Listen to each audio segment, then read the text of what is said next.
Put a little bit of the rub, nigga, I gotta be safe. Let's get to sports talk.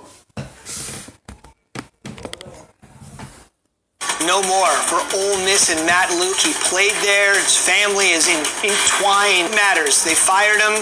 He's done. 4-8 this season. Obviously had the embarrassing situation against Mississippi State in the Egg Bowl. 15-21 in 3 seasons. And Mike and I were just talking. Some of these programs, especially a program like this that's coming off probation, in 3 years just doesn't seem like enough. It's a quick hook. You're playing in the SEC West. You've got unbelievable competition. The struggle, though, indeed was real. As they say, they brought in Rich Rodriguez to be their offensive coordinator. They brought in Mike McIntyre to be their defensive coordinator, and you can kind of tell with the latter, it just was not up to snuff in the nation's toughest conference. He's not the only guy that's out of work. Charlie Strong from USF is as well. Mike, this is another one because this isn't even a Power 5 program, and he's done after 3 years. Another quick hook. He started very well, but kind of skidded towards the finish, and they'll be looking for a new head coach in Tampa as well. So Luke out in Oxford and Charlie Strong out in Tampa. As Mike said, real quick, 10-2 opening season, but since then, they progressively got worse and had one of the worst offenses in all of major college football. Each other 2 of the final 3 weeks, Mike, of the regular season. Fourth quarter, Vinatieri. He went 10-2 the first year. 76 the year after that. This year 4-6. If you ain't gonna keep winning, that's what athletic directors gonna do. They're just gonna fire the coach. They want the same outcome you had the first year. They want that 10-2 wins years after years. That's what they want. When you don't win, they let you go. But I feel like, yeah, he went 76 the next year. He won 4-6 this year. Give him another chance to try to see, can he coach him up and be 10-2 again. His quarterback was hurt this year. He had to go with a freshman quarterback. Injuries derailed everything. Even though he had his quarterback the year they won 76, yeah, that was a kind of down year. Then it was another down year. It just, when you don't win, they will let you go. Charlie Strong is a good coach. It just, when you can't keep the same success, that's what they do.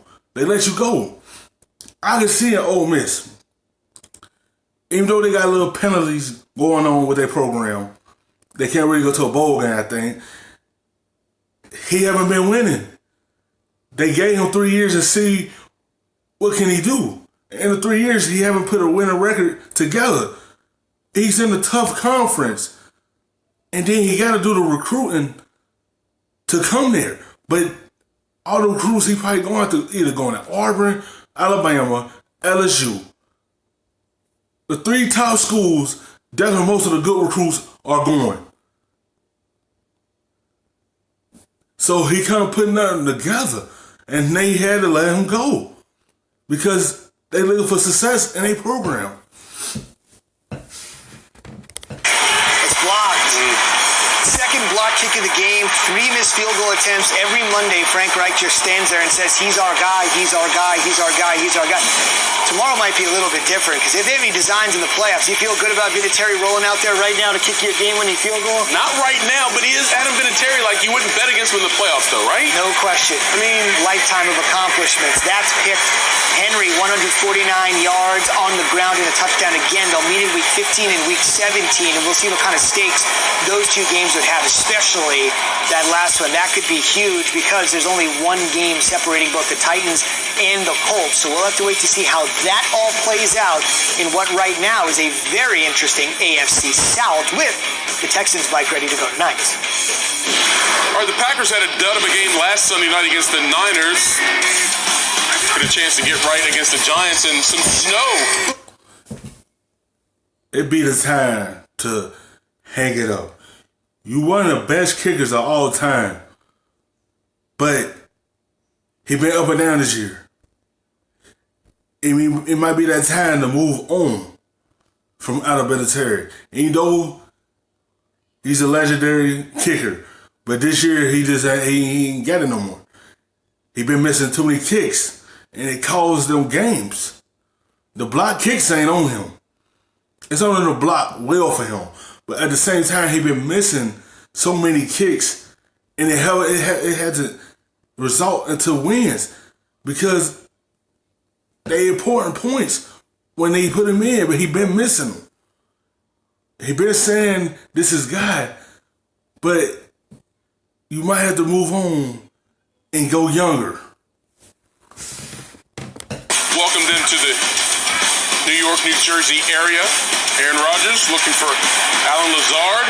He had 3 catches for 103 yards in this game, plus that touchdown. Packers lead 14-7. Let's go to the fourth quarter. It's a 17-13 Green Bay advantage. 3rd and goal from the 17. Rodgers, Devontae Adams. He had 6 catches, 2 scores. Packers up 24-13. And then how about a little more? Rodgers avoid the pressure, gets it out to Mercedes Lewis. The Packers get some get back. 31-13 is your win. And yes, Snow Angels. Don't remind me of snowing outside here in Connecticut.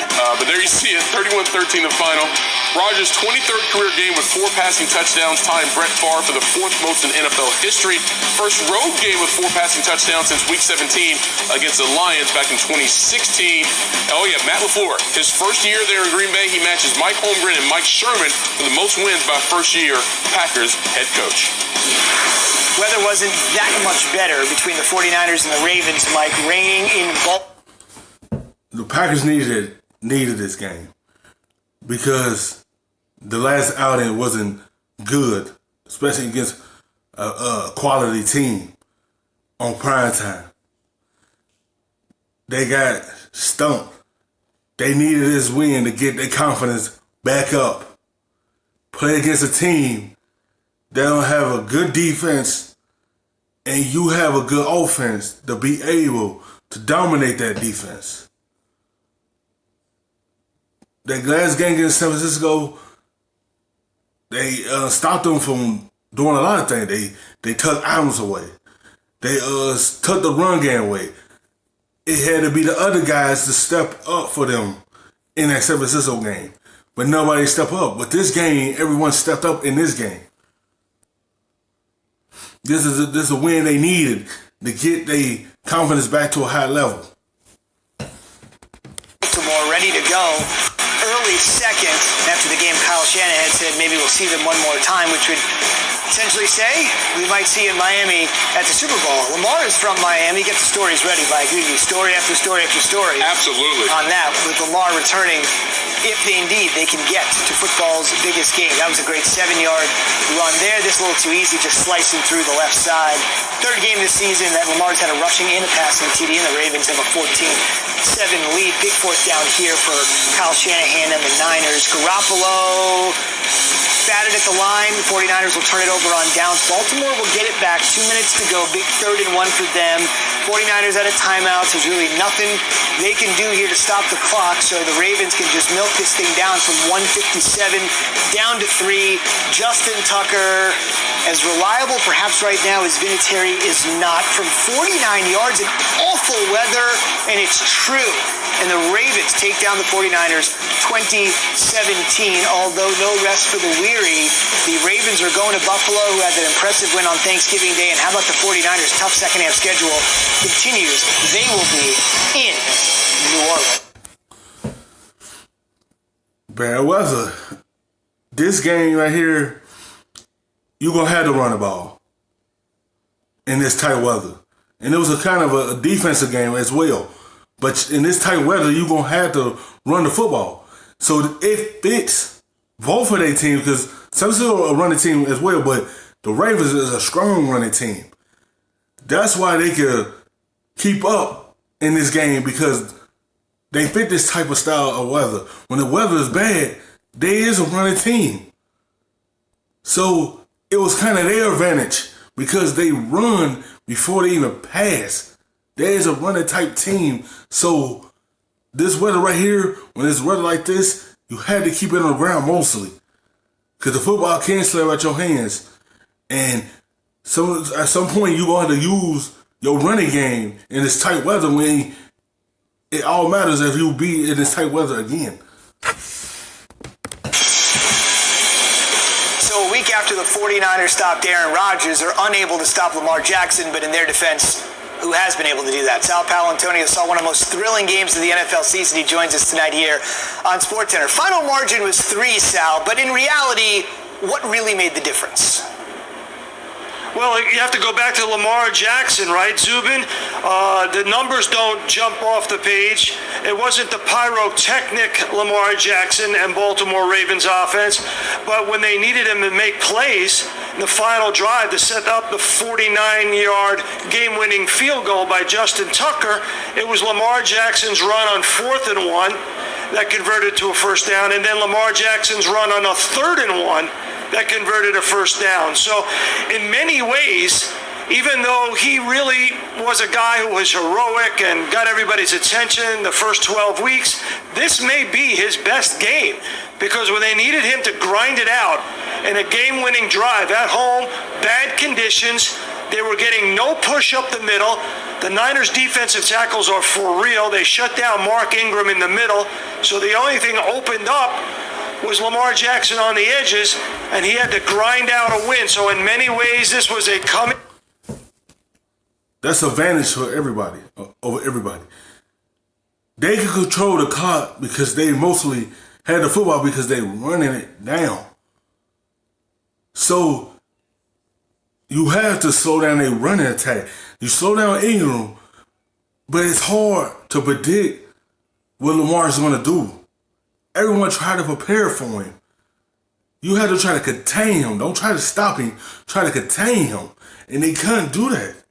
Once he get going, that offense get going. If you don't slow him down, that offense always going to be on the go, because he get that offense to a high level. And by them being a running team, they control that clock so much. It keep opposing quarterbacks on the sideline for doing anything, because you don't know if they can stop the run or not. That's why the Ravens offense is dangerous. It's hard to prepare for them. Of age, a maturing process for Lamar Jackson, and a complete win for him and the Ravens offense. It's Baltimore's 8th straight victory. Hey, before I let you go, the 49ers down the stretch at a 4th and 1 on the 35 after their defense had just stopped the Ravens on a 4th down series prior. What did Kyle Shanahan tell you about that specific 4th down call? Yeah, we talked to him about it after the game, and he said it was either you're going to pass it there or you're not going to really do anything else, because the field goal was obviously too long. His field goal kicker had missed one earlier, was short on one earlier in the first half. So why don't they run it? They were running all over the Ravens, especially on the edges. The Ravens weren't setting the edges, the outside. Why do people do that? If something is working, why not continue doing that? Why not? That's what made the Ravens different for everyone. Their run game works. They don't go away from that, because that's their identity. If it's working, they gonna continue that. San Francisco, you like to run before you pass. Why not continue that if it's dominating that defense? Why not use that in that situation? Why go away from it? Because you cause yourself a loss because you go away from something that's working. Zone read with their two-back offense was having a lot of success. Why don't they run it?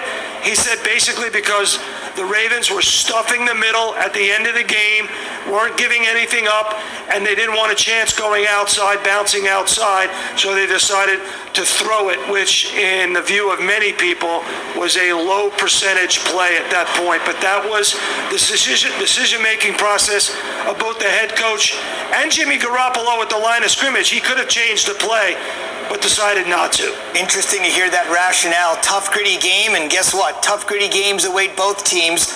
Baltimore's got Buffalo. The Niners have the Saints. Next, that's Sal Paolantonio with the NFL's hottest team. New on SportsCenter.